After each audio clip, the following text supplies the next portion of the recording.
Hi అండి. Welcome back to my channel Rohini vlogs. First time కనుక మన ఛానల్ చూస్తే ఛానల్ సబ్స్క్రైబ్ చేయండి. ఈరోజు రెసిపీ ఏంటంటే బియ్యంతో ఉప్మా. ఈ బియ్యంతో ఉప్మా ఎప్పుడైనా తిన్నారా లేదా అన్నది కామెంట్ చేయండి. ఇది నేను చిన్నప్పుడు పిక్నిక్‌లకి వెళ్తాం కదా! పిక్నిక్ వెళ్ళినప్పుడు ఎక్కువగా అందరూ ఏం పట్టుకెళ్తారు? బిర్యానీలు పట్టుకెళ్తారు కదా! అప్పుడు నేనైతే ఈ బియ్య ఉప్మా అయితే ఎక్కువగా పట్టుకెళ్ళేదాన్ని. దీని టేస్ట్ అయితే సూపర్‌గా ఉంటుంది. అది ఎలా చేయాలో ఇప్పుడు చూద్దాము. ముందుగా పోపులు కావాలి. ఆవాలు, జీలకర్ర, శనగపప్పు, మినపప్పు, కొంచెం కందిపప్పు, కొంచెం ఎర్ర కందిపప్పు ఇంట్లో ఉంది అదేసాను. పచ్చిమిరపకాయలు, అల్లము. దీంట్లోకి ఎక్కువగా మిరియాల పొడి వేసుకుంటే టేస్ట్ అయితే సూపర్గా ఉంటుంది. మిరియాలను కచ్చా పచ్చాగా దంచుకుని ముందుగా ఏదైనా ఒక గిన్నె పెట్టుకుని అందులో ఆయిల్ వేసి ఈ పోపులన్నీ వేసి బాగా వేగనివ్వాలి.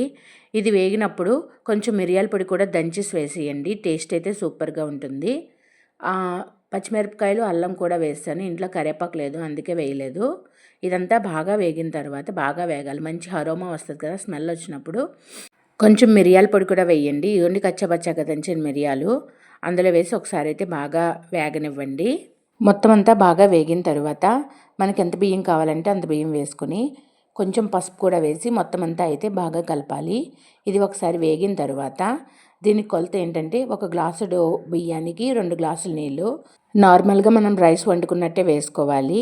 ఇది ఒకసారి బాగా వేగిన తర్వాత వాటర్ అయితే అందులో వేస్తున్నాను. ఒకసారి అయితే మొత్తం అంతా కలిపేసి రుచికి తగ్గ ఉప్పు వేసుకోవాలి. మన టేస్ట్ ఎంత ఉప్పు కావాలంటే అంత ఉప్పు వేసుకొని మొత్తం అంతా అయితే ఒకసారి అయితే బాగా కలపాలి. ఒక మరుగు వచ్చిన తర్వాత కుక్కర్ మూత అయితే పెట్టేసి 3 విజిల్స్ అయితే రానివ్వాలి. ఈ 3 విజిల్స్ వచ్చిన తర్వాత ప్రెషర్ పోవాలి. పోయిన తర్వాత ఉప్మా అయితే ఇలా రెడీ అయిపోతుంది. చూడండి పర్ఫెక్ట్గా కుక్ అయిపోయింది. ఒకసారి అయితే మొత్తం అంతా బాగా కలుపుకోవాలి. టేస్ట్ అయితే భలే ఉంటుంది. మీ పిల్లల లంచ్ బాక్స్లోకి మార్నింగ్ బ్రేక్ఫాస్ట్, నైట్ డిన్నర్కి కూడా ఇది చాలా బాగుంటుంది. ఇదైతే ఇప్పుడు నేను ప్లేట్లోకి అయితే తీస్తున్నాను. చూడండి పర్ఫెక్ట్గా అయితే కుక్ అయిపోయింది. ఇప్పుడు ప్లేట్లోకి అయితే తీసుకుంటున్నాను.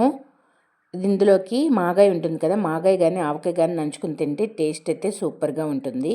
మీరు ఎప్పుడైనా ఈ ఉప్మా తిన్నారా లేదా అన్నది కామెంట్ చేయండి. ఈ వీడియో కనుక మీకు నచ్చితే ప్లీజ్ సబ్స్క్రైబ్ చేయండి.